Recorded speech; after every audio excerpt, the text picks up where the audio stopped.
But our top story tonight comes from across the border, where on a historic day, Imran Khan is on the verge of becoming Pakistan's new Prime Minister. This was the big verdict. 272 seats in the National Assembly, majority required 137. Imran's party got 120. That's just 17 short of a majority. The Pakistan Muslim League Nawaz of the Sharif brothers got 61, even though they won this provincial assembly in Punjab. The PPP, which dominated the Sindh region, won 40 seats.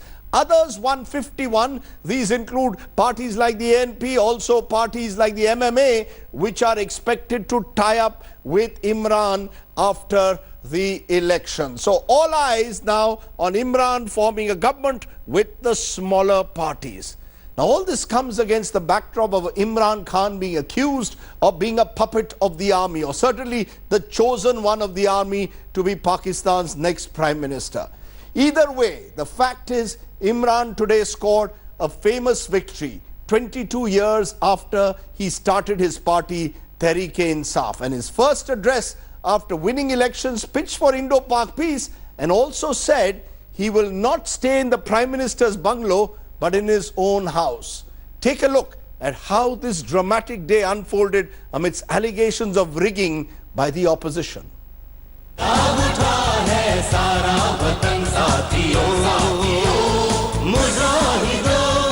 The people of Pakistan have spoken out loud and clear. They've picked Imran Khan as their new captain. Imran Khan's Pakistan Tehreek-e-Insaaf party has taken a comprehensive and unbeatable lead over Nawaz Sharif's Pakistan Muslim League Nawaz and Bilawal Bhutto Zardari's Pakistan's People Party in a three-cornered contest. And when it became clear he would be the new leader, Imran Khan came out and addressed the nation. आज अल्लाह ने उस मुकाम पे मुझे पहुंचाया है कि एक मौका मुझे दिया है कि मैं वो जो मेरी ख्वाब थी, एक पाकिस्तान की ख्वाब लेके चला था, मुझे अल्लाह ने मौका दिया है कि मैं उस ख्वाब को पूरा कर सकूं. Brave words, but Imran Khan knows it's a tricky wicket ahead. Pakistan's economy is on the brink. The country is facing global heat on Pakistan's state-sponsored terror, and Islamabad's relations with India are at an all-time low. Choosing his words carefully, Pakistan's new leader addressed the issues one by one. On the issue of Jammu and Kashmir, he said the two countries must sit down and resolve the issue. कोशिश होनी ये चाहिए पाकिस्तान और हिंदुस्तान की leadership को कि हमें table पे बैठ के हम कोशिश करें इस मसले को हल करें. ये जाने तो नहीं लगा, हम बिल्कुल तैयार हैं कि हम अपने ताल्लुकात बेहतर करें. Imran Khan's victory, however, is clouded by controversies. His opponents are claiming the elections were rigged in Imran Khan's favor. आवाम अगर उनको ये पता लगा कि हमारा जो वोट जो है उसकी इस तरह उसके साथ ज्यादती हुई है, उसकी डिसरिस्पेक्ट शो की गई है और फ्लैग्रेंट वॉल्यूशन हुई है, तो आवाम जो है वो सरापा एहतजाज हैं. जो आप कहते हैं धांधली होगी, हम आपके साथ इन्वेस्टिगेशन करने के लिए तैयार हैं. मैं समझता हूं कि ये पाकिस्तान का सबसे साफ और शफाफ इलेक्शन हुआ. As Imran Khan takes guard, he would be aware of one thing: no Pakistani Prime Minister has completed a full 5-year term. But then this is only the second time in Pakistan's history that a handover of power has taken place between two democratically elected governments. Imran Khan may well hope he's here to play a test match and not a T20. With Hamza Amir in Islamabad, Bureau Report, India Today. Of course, what does an Imran Prime Ministership then mean for India? Here's what Imran said precisely in that first opening speech on how he would try and improve ties with India and where he stood on the Kashmir issue. Listen in. अगर फौज से मसले हल हो और शहरी इलाकों में आप फौज लेके जाएंगे, कहीं भी दुनिया की फौज जब शहरी इलाके में जाती है, ह्यूमन राइट्स वायलेशन है और कश्मीरी लोगों ने बड़ा सफ़र किया इस वक्त. कोशिश होनी ये चाहिए पाकिस्तान और हिंदुस्तान की लीडरशिप को कि हमें टेबल पे बैठ के हम कोशिश करें इस मसले को हल करें. ये जाने तो नहीं लगा, और अगर यही ब्लेम गेम ही चलती रहेगी कि ये पाकिस्तान की वजह से ये हो रहा है और पाकिस्तान सारा वक्त हम समझते हैं कि बलूचिस्तान में जो हो रहा है वो हिंदुस्तान की वजह से हो रहा है, ये तो हम स्क्वायर वन पे हैं इस वक्त. मैं ये चाहूँगा कि अगर हिंदुस्तान की लीडरशिप तैयार है, हम बिल्कुल तैयार हैं कि हम अपने ताल्लुकात बेहतर करें। आप एक कदम हमारी तरफ आएंगे, हम 2 कदम आपकी तरफ जाएंगे। You take one step forward, I'll take 2, says Imran Khan in his attitude towards India. The big question, of course, is Prime Minister Imran going to be good or bad news for India? Will Imran Khan simply toe the Pakistan army line? Can India really trust Imran to end Pak-based terrorism? How should India read Imran's readiness for talks? Is his inexperience a burden or a blessing? Just some of the questions that are blowing in the wind. I'm joined from Islamabad now by Ashraf Jahangir Qazi, the former High Commissioner to India. Also joining me, G. Parthasarthi, who was India's High Commissioner to Pakistan. Also joined by senior diplomat K.C. Singh. And in my studio, Lieutenant General Rakesh Sharma, who served on the border. Appreciate all of you joining us. I want to come to you, Ashraf Jahangir Qazi Saab, because this is a big day for Pakistan. You have ended the duopoly of the Sharifs and the Bhuttos over power. But is there a sense of uncertainty given that Imran in a way is untested? Well, yes, of course, this is the first time that he become Prime Minister, which has been a long-term ambition of his. And he's given a statement about what his national policy will be, including his foreign policy, and that also includes policy towards India. He's known to be a very determined person, both on the field of sport and in the field of politics. And when he sets himself a target, he doesn't give up easily, in fact doesn't give up at all. So I think he knows this is a totally different ball game from being in the opposition and articulating opposition campaign rhetoric, and being in office now, the highest office in the land, and formulating and implementing policy, both domestic and foreign. But Qazi Saab, there's a feeling in India that Imran ultimately is the Pakistan army's chosen one. I'm not using the word stooge or puppet, but I'm saying that he will have to fall in line with what GHQ says. To that extent, particularly with the Sharifs having won the provincial assembly in Punjab, the Bhuttos in charge in Sindh, he will be a limited, his prime ministership to that extent will be downsized. Do you agree? No, I don't agree, because anybody who knows Imran as a person knows that he would not stay for a moment in an office in which he did not have the full authority that the Constitution accords to him. Yes, of course, he values the military and its opinion and acknowledges their services to the country, but he is the boss. He has been elected, and he's made it absolutely clear, even in his speech and his other speeches, that he's not going to take dictation from anybody, but he is going to listen seriously to all the views that are articulated and placed before him.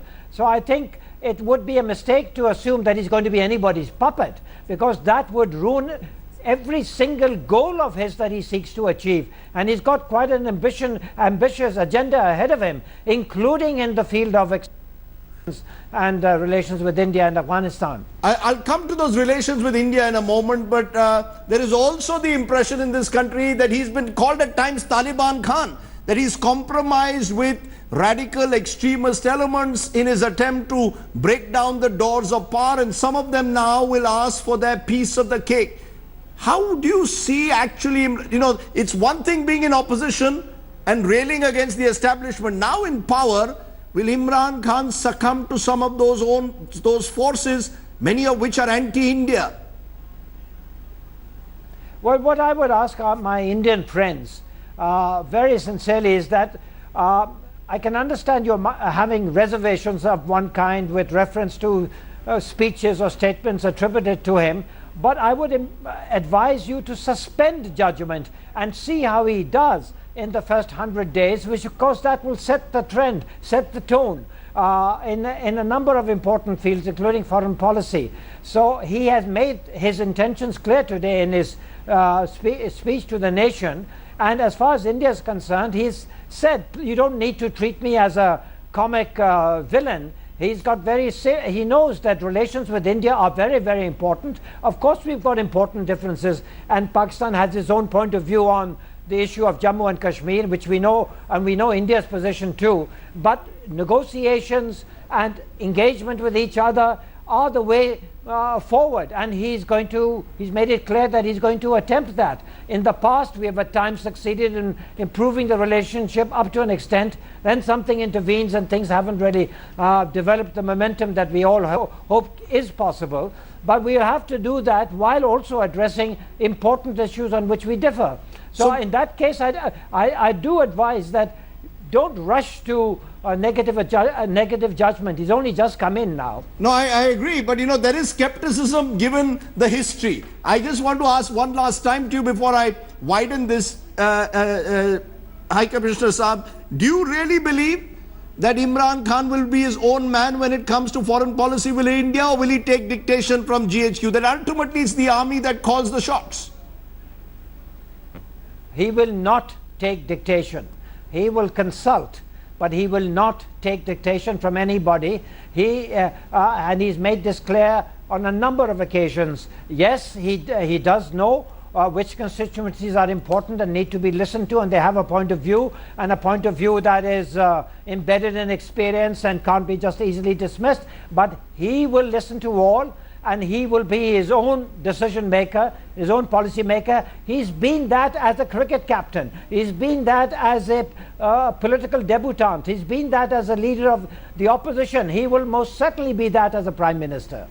So you're saying even as a Prime Minister, he will chart out his own path. Here is Mr. Parthasarathy, another, of course, great cricket fan like me and admirer of Imran the cricketer, but perhaps more skeptical of Imran the politician. You're hearing your old friend Ashraf Jahangir Qazi saying, give Imran a chance, suspend judgment, he actually means well. One question I would like to ask Ashraf, Yes. if you permit. Yes. Ashraf, rumor has it in Delhi that Shireen Mazari may be getting influential jobs. What do you make of that? So you believe that there will be the hawks. I mean, for our audience, our wider audience, Shireen Mazari is seen as someone who's tough on India. Ashraf Jahangir Qazi, will there be a more hawkish line towards India despite all the fine words that were said today? Imran Khan first referred to China, Iran, Saudi Arabia, and then came to India when looking at his foreign policy priorities in that first speech. Are you asking me or Yes, Partha? I'm asking you, Mr. Qazi, will we see a more hawkish line at the end of the day for all the fine talk? And the Shireen Mazari question. And will Shireen Mazari be the one dictating foreign policy? Well, I don't anticipate an unnecessarily hawkish line. People say things in different capacities but now that they have assumed responsibility, national responsibility, and they will take another look at what the picture is, what the long-term picture is and possibilities are. So I don't think we should take the past as an absolute indicator of what will happen in the future. And it's Imran who will be the policy setter. The other ministers will have very important roles, of course, but they'll have to sort of fit in with his overall strategy. So this will be Imran Khan in a sense trying to run Pakistan like he ran the cricket team, almost like a one-man show. You know, that's the impression one is getting. KC Singh, your first... He needs help. Sure, he'll need help, but you know, we know how he ran the Pakistan cricket team. It was my way or the highway. So I'm just wondering whether that's the way he wants to run the country. It was a collective. He brought out the best in the cricketers. He's going to bring out the best in all his ministers and all his parliamentarians, workers, and the people of Pakistan. That's what is expected. There are huge expectations. There's no doubt about it. It'll be a challenge, but I think he's up to. Yeah, Ashraf Saab, I'll come back to you in a moment. KC Singh, quick, short reaction to what you're hearing from Islamabad, that there's a huge sense of expectation. Give Imran a chance is what Ambassador Qazi is suggesting. I think we should give everyone a chance, but just a light-hearted remark, I hope his reverse swing is not as effective in diplomacy as it was in cricket. However, I tend to agree that you can't call him a puppet. It's trivializing it to call him a puppet. He has a convergence of strategic perceptions with the army. Now, just because he agrees with the army in a lot of things, we can't say somebody is somebody's puppet. We'll know as we go along whether the army is pulling him or he's able to devise a slightly independent line. And don't forget, even Nawaz Sharif was army's puppet to start with. They put him there. Right. And every army chief that Nawaz Sharif put, he thought they were his puppets. And then they acted up. So in life, there's no such thing as a puppet. When you occupy a chair, you start acting in a certain manner. Now the only taste of the pie is in the eating. Can he handle the army and create and work on the divergences that he has with the army, if any, and then create space for discussion with India? But if he takes completely the army's line, or maybe General Bajwa has been making in the past positive noises, does General Bajwa has some space for creating convergence with India? We don't know. But let's give, as High Commissioner Qazi said, a few days to Imran Khan to play his cards. Let me play the devil's advocate, or in a sense suggest perhaps that actually, General Saab, there is an advantage of having Imran Khan and not Nawaz Sharif as the Prime Minister, because Imran Khan is on the same wavelength as the army. At least when you talk to Imran Khan, let's say, you will be probably talking to GHQ. While on the other hand, with Nawaz Sharif, it was clear that the Sharifs and the army were engaged in a bitter battle for supremacy. Do you believe that Imran Khan could actually be someone we could be talking to? Let me disaggregate it. I think even if the army has been backing him, the whole issue stands disaggregated as far as army is concerned. For Pak army, there are different baskets. The basket of security and J&K are issues which Pak army handles historically and continue to handle. They will not allow Imran Khan to decide anything there. Absolutely. And you know, it must be a treaty between them. So you do this and I do this. I will be the front, but let the Pak army, they will handle. So the good cop, bad cop. What we saw today was Imran Khan, the good cop. Once the army takes over, when it comes to Kashmir, when it comes to security, it's the army which will call the shots. Rajdeep, one little point. I would judge him, all right. He said Kashmir, yes, I am all for discussion in Kashmir, as we had in the Musharraf days when terrorism ended. But if he's really serious, I would like to see him act against the perpetrators of 26/11. That there is no doubt about. American courts... The same Hafiz Saeed has today got 0 seats, he's been blacked out. But you want to see now Imran Khan use his political legitimacy to act against... I want to see justice for my 157 countrymen killed by these barbarians from across the border. That's a very strong statement there from G. Parthasarathi. Ashraf Jahangir Qazi, if Imran Khan wants to walk the talk, let him act against the Lashkar, let him do what previous political civilian leaderships have failed to do in the last decade. Act against the perpetrators of 26/11. Can Imran Khan do that? Look, I think it's his very first day, and here you're coming out with a whole set of demands. Otherwise, you refuse to take him credibly. Yes. The fact of the matter is, he's just come in. We know you've got a point of view on many of these issues. On some points of view, we can talk. On other points of view, we have our own point of view. Incidentally, with regard to 26/11, I do believe that the intention is to do the right thing. There is also a difference of point of view amongst people about what happened. If you look at Betrayal of India, the book, it comes out pretty comprehensively about aspects which don't normally find a place in the normal narrative of India. So let's not jump to these kinds of conclusions and start a rather irrelevant debate right now on the very he hasn't even formally taken over, and already you're holding him to your own criteria. I think the best thing is, what you should be doing, what the sensible thing is to do, is to welcome the change, because he's a sensible, forceful person. He's nobody's puppet. He may respect, listen to, understand, but the casual manner in which you say he's a puppet and the army will be doing this and he will have no choice and he's not a free person, who can even enter into a serious talk with you if you talk in this vein? Okay. You know, on the first day. Yes. I think I want to clarify to Ashraf. Clarify. Are you being unnecessarily churlish, G. Parthasarathi? Ashraf, I want to clarify. Yes. I'm asking that to Mr. Parthasarathi. I'm wondering whether Mr. Parthasarathi is unfairly I'm not suggesting that the first thing that Mr. Modi does, rather than sending him a good message of greetings, is to say this. But I said down the line, there are certain things which nations don't forget. Let me ask you this, Mr. Parthasarathy. If today Imran Khan invites Narendra Modi for his swearing in, should Narendra Modi go? Yes. Narendra Modi should go. Yes. If Imran Khan invites Narendra Modi Yes. for his swearing in, Yes. he should go, irrespective of the fact that we are in an election cycle and and the Prime Minister will be wary. Mr. Modi knows how to handle this. He handled Nawaz Sharif coming here. Show your face and come back. But the fact is, if you don't, you're challenging a democratic verdict. And what do you lose? KC Singh, I'm playing pictures of that one meeting that took place between Narendra Modi and Imran Khan when he came for the Aaj Tak Agenda Conclave in 2015. He told me after the meeting that this was the best conversation he had had in a long time with a world leader. Do you believe that Imran Khan and Narendra Modi could actually hit it? They are both charismatic. Their critics would say they are both narcissistic. They both are in love with themselves. But they're also doers. They are change agents.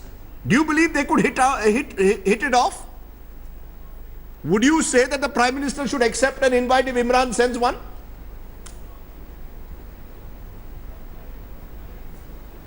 Who's the question for? KC Singh? Whom are you asking this? KC Singh, this is to you. Do you believe that if Imran puts... Oh, I see. You didn't say that. No, I agree with Ambassador Parthasarathy. If he's invited by Imran Khan, why not? He should go there. And yes, they can hit it off because Nawaz Sharif was always hobbled by his past history of relationship with the Pakistani army. Here you're starting on a absolutely fresh page. So take him for what is offered and test him out. There is no harm at all. Otherwise, there'll be no diplomacy, no progress with anyone in the world. Look at what Trump has done with Putin. It's unimaginable. Against half of America opposing it, many elements in his party opposing it. He went and met him in Helsinki, and despite charges against him that Putin has interfered in the election, he still went and met him. So therefore, in diplomacy at that level, if an opportunity arises, it should be used by all means. That's easier, of course, said than done, given the domestic compulsion that we have in this country. But do you believe that the time has come to try at least, there's change in Pakistan, let's embrace change? Absolutely. And why not? And I would go a step further. Why not open lines of communication between the Indian army and the Pak army? Absolutely. We've not been talking for so long. I mean, when South Koreans meet the North Koreans and everybody meets everybody else, why not at a level we start talking with the Pak army, the people who are behind the scenes? And if I follow his conversation today or his talk today, that vitriolic-ness that you saw in the last 2 years has vanished in his speech today. He says one step forward and two steps forward. That's because he's now in power. When you're in opposition, you target India. Once you're in power, you say, I'm ready to take those 2 steps forward. Imran is now a practiced politician. So there is a political game. What you speak during election campaigns is not relevant post-election campaigns. You come down to Mother Earth and you say, okay, you want to do business. So let's catch on with it. But would you agree, Ashraf Jahangir Qazi, that Imran Khan's priority will not be India? His first 100 days that you mentioned will be to get Pakistan's economy on track. You've got a 16 to 18 billion dollar loan that you're hoping to get, bailout package from the IMF you're hoping to get in September. Imran Khan's priority will have to be to get Pakistan's economy back on track. And as we've been seeing in this country as well, that's not easy. It's not easy to provide all those young people jobs that he's promised. Yes, he has already said that the economy is going to be his first priority. There are many other domestic issues, and as you know, domestic issues take priority. But for Pakistan, external relations are extremely important, and precisely because of we are neighbors with India, with which we have an unsatisfactory and challenging relationship. The relationship is that much more important. I would argue, personally, my own view is that India is Pakistan's most important bilateral relationship because it's a far more challenging relationship than any other. Otherwise, of course, China is going to be a priority, even America, because of the global importance of America and other neighbors. He mentioned Iran and the Arab countries, etc. But India is obviously going to be way up on the agenda of Imran Khan, and he's going to be consulting with people and determining what's the best way forward. So I do honestly believe that you shouldn't really jump to, you might have reasons for skepticism, but immediately to the gloomy situation that nothing will change and that he's not even going to be his own man, that I think is unwarranted. Okay. Ashraf Jahangir Qazi, it's always a pleasure talking to you and giving us a Pakistani perspective, a really erudite Pakistani perspective. This is a day of hope, I know, for your country, which has gone through so much of turmoil, and we wish Pakistani people well, because at the end of the day, Ambassador Parthasarathi, and let's end on this point. We want a stable, secure Pakistan. That's in our best interest. The last thing we want is more instability, more chaos, and the economy going down the tube. Well, I think I would say this, that the economy going down the tube is of Pakistan's own making. Yes. They are living beyond their means, and the $16 billion the Americans have promised, there will be a heavy quid pro quo for getting that from the IMF. That is point number one. The second thing which has got them on their minds is the Financial Action Task Force on Terrorism. I don't think we should, amidst the pursuit of all these good relations, I don't think that on issues of terrorism or on pressures to get them to discard terrorism, India should relent. Okay, so basically we have to stay the course and judge Imran in a sense on the moves that he makes, not just what he says in public, but what he is actually able to deliver on the ground. Thank you all very much for joining me on this important day. We'll have plenty more on Imran on this program. Today is a special on what's happened on this dramatic day across the border. But before we take a break, here is my take tonight. Thanks for watching the video. For more such news and updates, please like, share and subscribe to India Today. Also check out our other great videos from our channel. We know you will love to.